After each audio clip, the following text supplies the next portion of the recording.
Listen, somewhere behind you, a woman is crying. Mistress Tilney, your gentlewoman. She has wept all morning and is trying not to. You can smell fresh straw. They laid it on the platform a few minutes ago. Beneath it, the wood is dark with something else. You feel the linen of the blindfold tighten across your eyes and the world goes black. You reach out into that darkness with both hands, looking for the wooden block where you must lay your head. You cannot find it.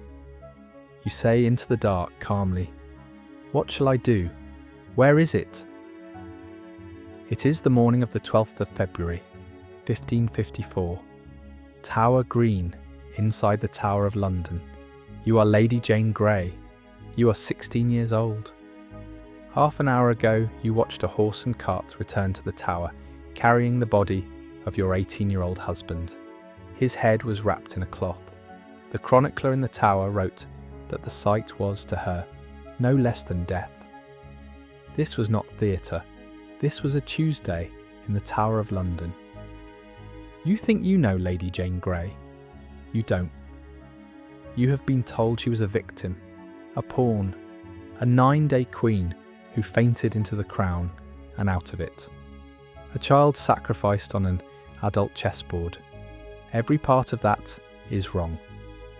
By the time she reached the scaffold, Lady Jane Grey had read Plato in Greek for pleasure, refused to make her own husband a king, and debated a Catholic theologian to a stalemate 4 days before her execution.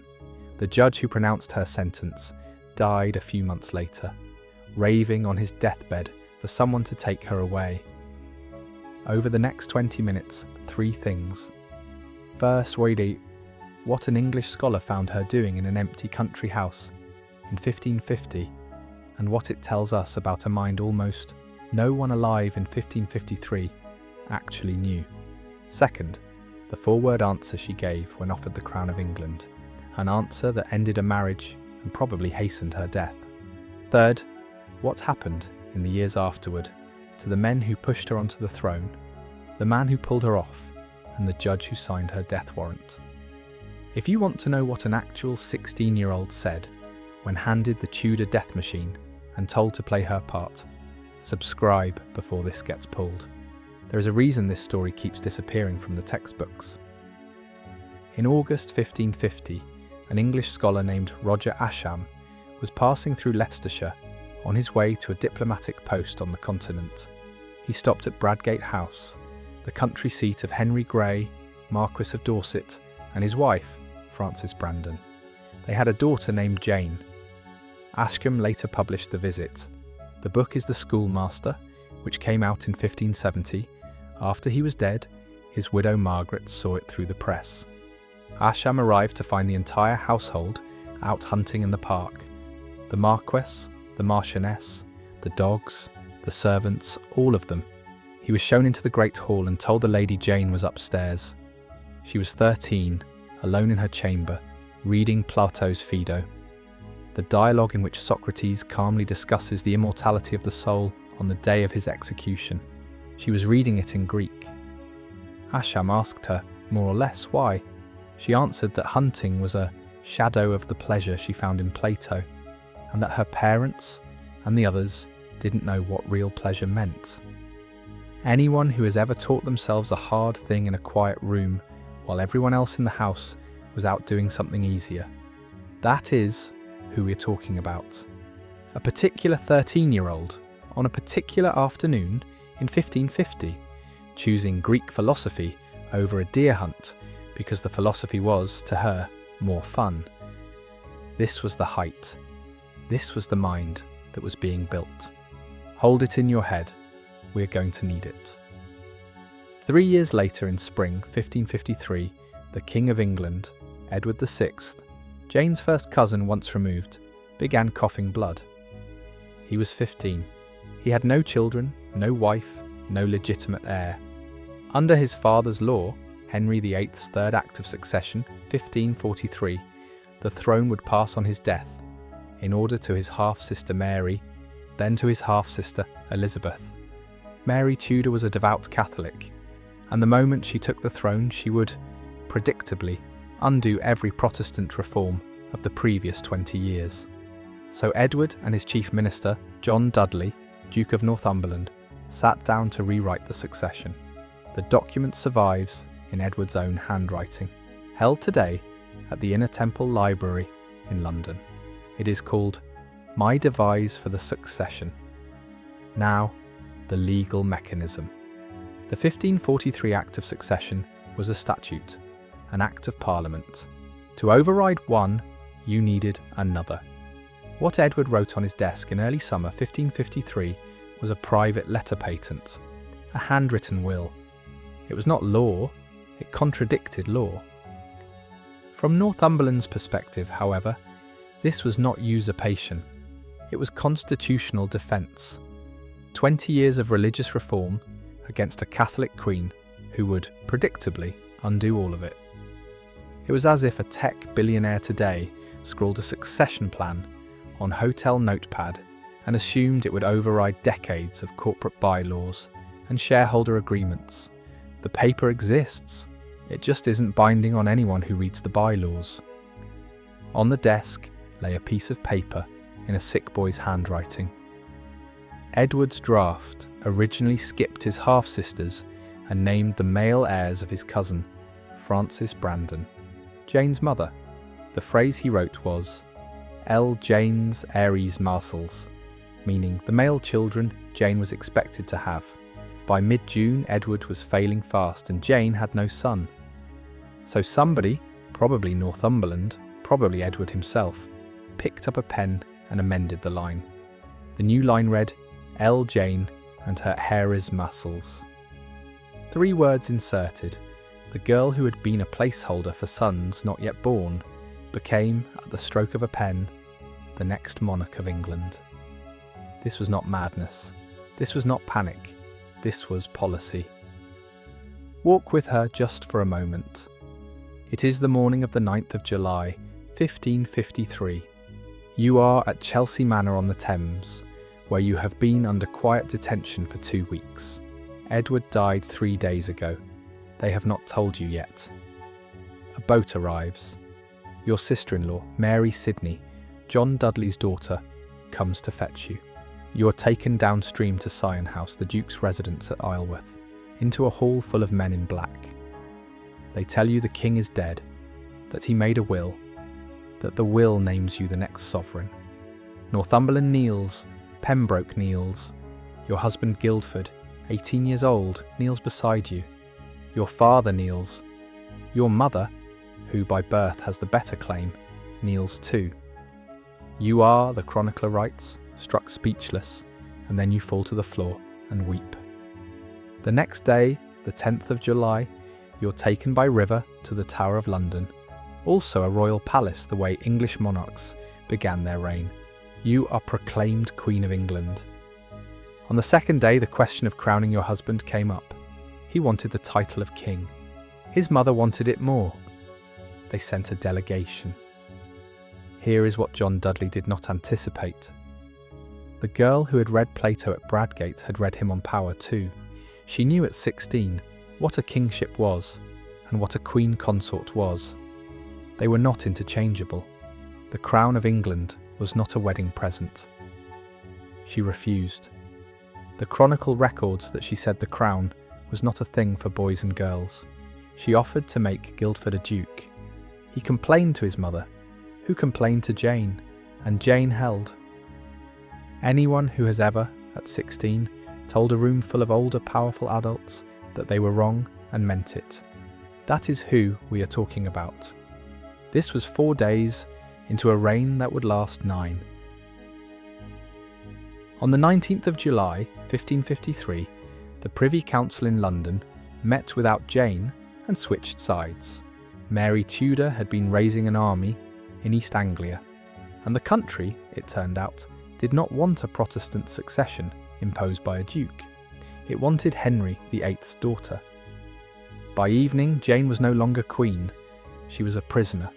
The Tower, which she entered as a sovereign on the 10th, became her cell on the 19th.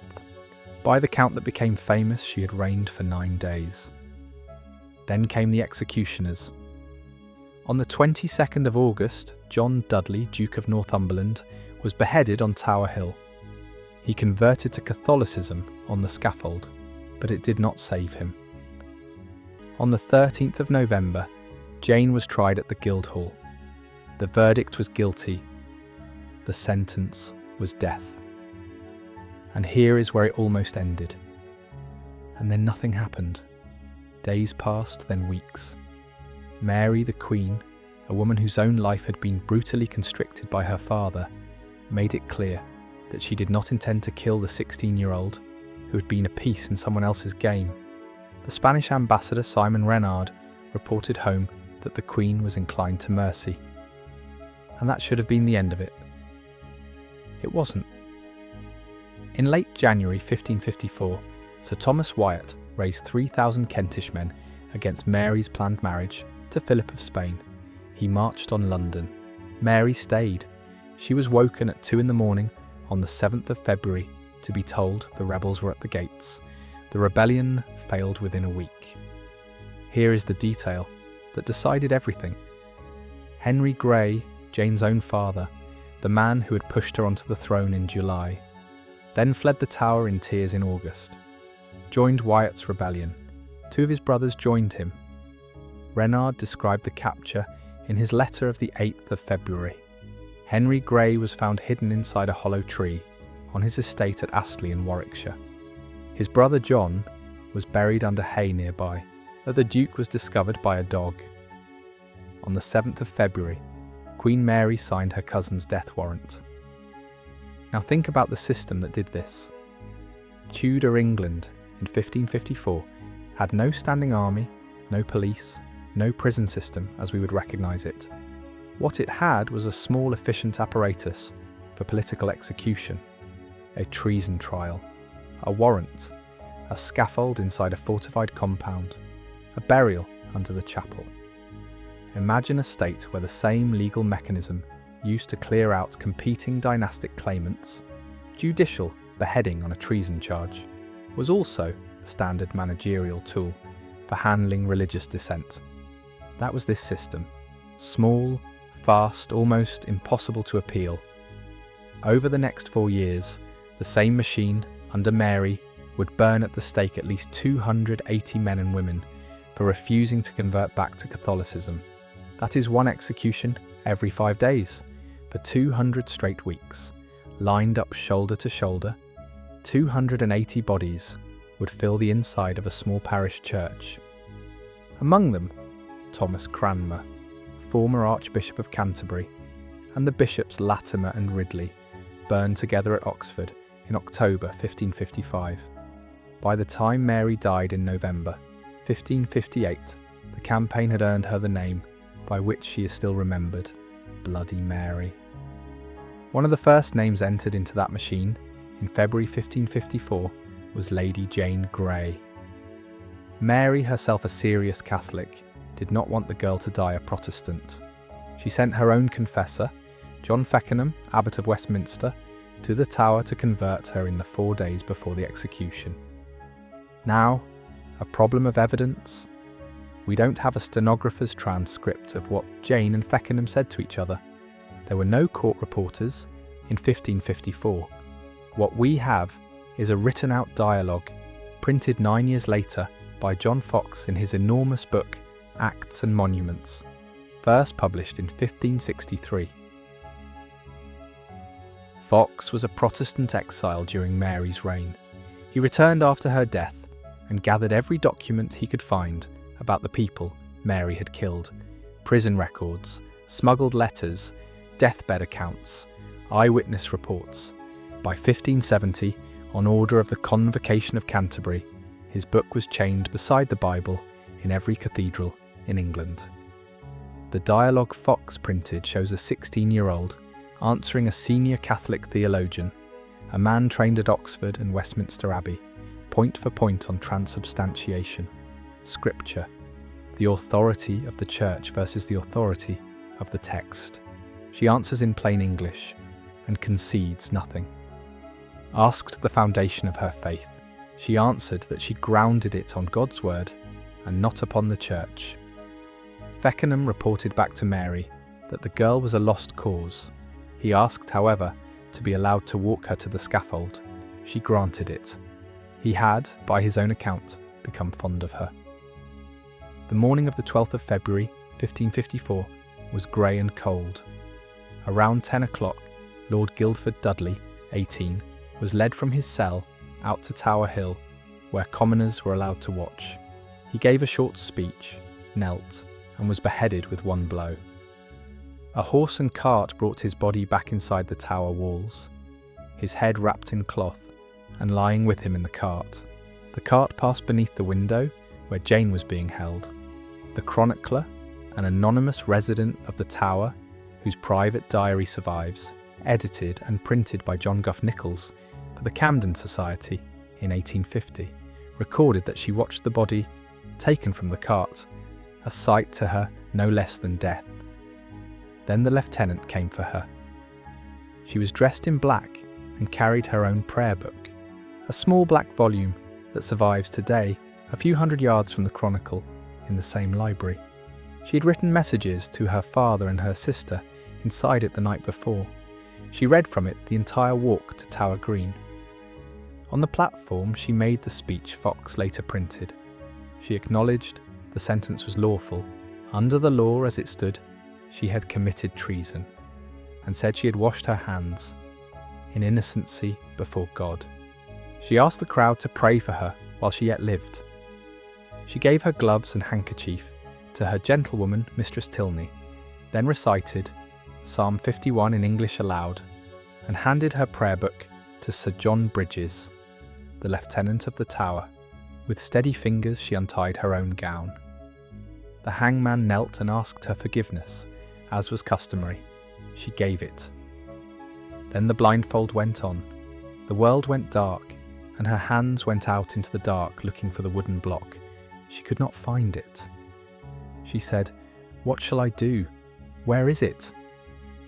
Someone, Foxe says one of the bystanders, the chronicler in the tower says simply, someone guided her hands to the block. She laid her head down and said, "Lord, into thy hands I commend my spirit." The axeman swung once. Henry Grey, Jane's father, was beheaded 11 days later, on the 23rd of February, 1554. John Dudley had died the previous August. Of the 3 men who had put Jane on the throne, none of them outlived her by a year. And the judge who pronounced her sentence, a man named Morgan, went mad. There is exactly one source for this. It is Foxe. He writes that shortly after he had condemned her, Morgan fell mad, and in his raving cried out continually to have Lady Jane taken away from him, and so ended his life. Read that again. The man who pronounced the sentence of death over a 16-year-old girl a few months later was howling on his deathbed for someone to take her away. Foxe printed all of it. The dialogue with Feckenham, the letter to her sister Catherine, written into the Greek New Testament, the letter to her father, the prison prayer, the scaffold speech. By 1570, 200 copies of his book were chained inside English cathedrals, where ordinary people came to read them. The girl whose voice the system had tried to silence became one of the most read English Protestant authors of the 16th century, the first woman whose spiritual prose was printed and read at scale in England. Her words, 16 years old, helping form the religious culture of the country for 400 years. Step back. At 13, she had read Socrates accept his own execution calmly. At 16, she walked into hers reading another book. Her father had wanted to crush her into obedience. The Dudleys had wanted a ruler they could rule. Mary had wanted a recantation. Feckenham had wanted a conversion. The system had wanted silence. Not one of them got what they wanted. They tried to make her a peace. Instead, they printed her voice.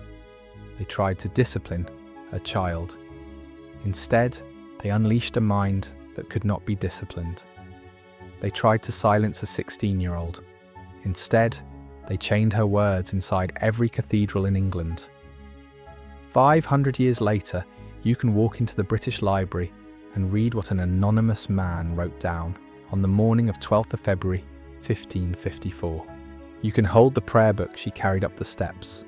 You can read, in edition still in print, what she said to John Feckenham and Roger Ascham's account of finding her with Plato in an empty country house. She got the last word. She said, "Where is it?"